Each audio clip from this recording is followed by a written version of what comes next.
Salam, dari ahli waris Ninik Gerano Besi. Kali ini saya akan membahas tugas dan fungsi pemangku adat di Kerinci. Berikut rangkumannya untuk Anda. Gelar Depati berasal dari bahasa Jawa yaitu Adipati, sementara orang Jawa mendapatkannya dari India, yaitu Adipati yang berarti penguasa. Gelar Dipati maupun Adipati dulunya sangat umum digunakan di Sumatera. Misalnya para Raja Palembang selalu menggunakan gelar tersebut. Raja-raja Melayu di Kalimantan juga menggunakannya, misalnya di Banjar, Sambas, dan Tanjung Pura. Dari manapun asal kata Depati, yang jelas Depati sudah ada di alam Kerinci sejak dulu kala, dan keberadaannya adalah sebagai pemangku adat di alam Kerinci. Salah satu kegiatan yang paling penting dalam pemerintahan adat adalah menjaga keutuhan dan kelengkapan pemerintahan adat, seperti menentukan siapa saja anak negeri yang dianggap pantas untuk dianjung naik di ambung tinggi untuk menyandang gelar adat dari kalbu atau kaum, yang terdiri dari darah daging yang pantas untuk diberikan gelar adat tersebut. Umumnya gelar Depati, Ninek Mamak, dan gelar adat lainnya, yang dititipkan oleh kerajaan tertentu kepada lembaga adat tersebut. Kebanyakan, masyarakat awam tidak tahu apa sebenarnya tugas dan fungsi pemuka adat tersebut. Pepatah adat mengatakan, memakan habis, mengerat putus, dan membunuh mati. Artinya, segala perkara sampai kepadanya, lalu diputuskan, maka hasil keputusan itu tidak dapat dibantahkan lagi. Depati memegang hukum dengan undang-undang, segala peraturan yang dikeluarkan dan segala hukuman yang telah dijatuhkan, hendaklah menurut garis adat yang telah ditentukan, yaitu, hukum adat yang disesuaikan dengan hukum sarak karena adat bersandi sarak. Sarak bersandikan kitabullah, tidak dibenarkan menyimpang dari ketentuan yang berlaku.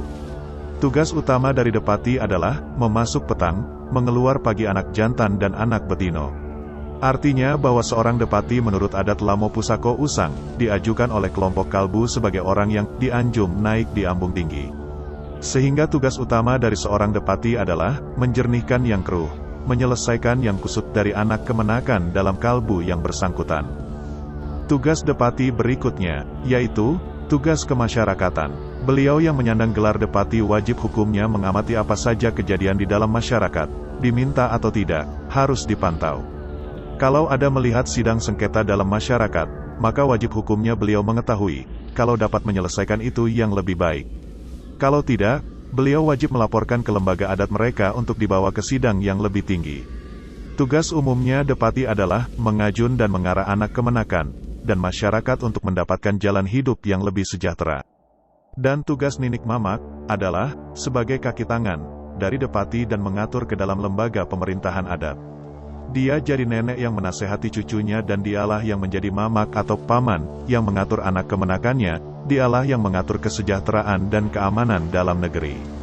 Ninik Mamak itu ibarat seorang pengembala yang memasukkan petang dan mengeluarkan pagi. Dia mengajun mengarah, menyusun menyesuaikan, sebagaimana keputusan dari Depati. Pekerjaan Ninik Mamak itu sangatlah berat, tanggung jawabnya sangatlah besar. Sebab dialah yang mengurus masyarakat secara langsung.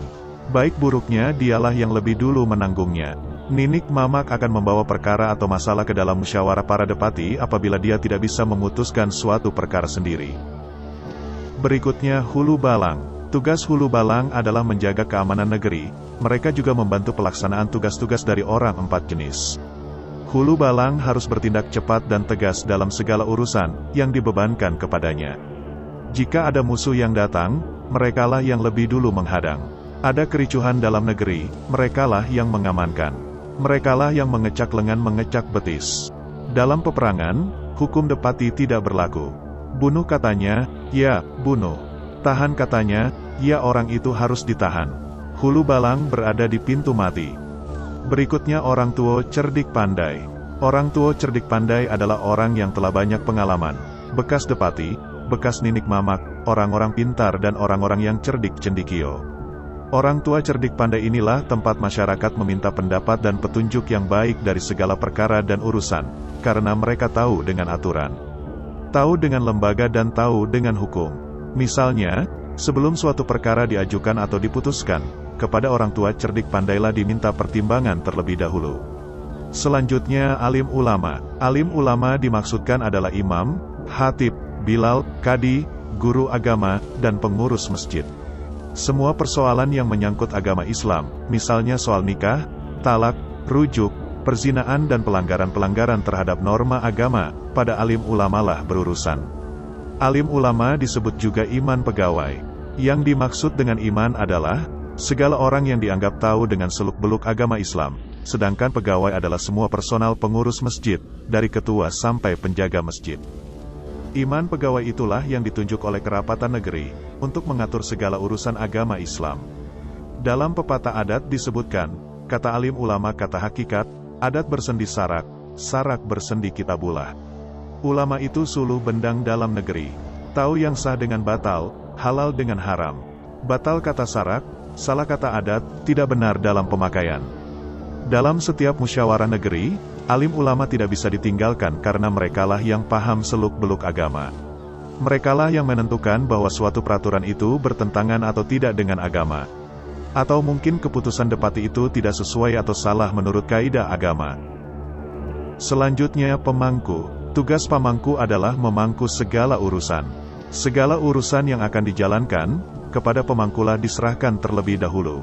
Dari pemangku ini baru diteruskan kepada yang berkepentingan, apakah untuk Depati, ataukah orang tua cerdik pandai, untuk alim ulama, ataupun masyarakat dan lain-lainnya. Pemangkulah yang bertugas membawa dan menyampaikannya. Begitu juga sebaliknya, kalau ada masalah yang akan disampaikan kepada Depati dan orang 4 jenis pada umumnya, maka harus melalui pemangku. Kalau masalah itu masalah agama, pemangku akan menyerahkan pada alim ulama. Kalau masalah keluarga, pemangku akan menyerahkan pada ninik mamak. Begitu pula yang lain-lainnya. Akan tetapi, pemangku tidak boleh memutuskan sendiri segala masalah itu. Begitu juga dalam kerapatan, mereka tidak boleh buka suara, tetapi keputusan tidak terletak di tangannya. Dalam pemerintah orang 4 jenis, pemangku disebut rekan kembar Depati ninik mamak.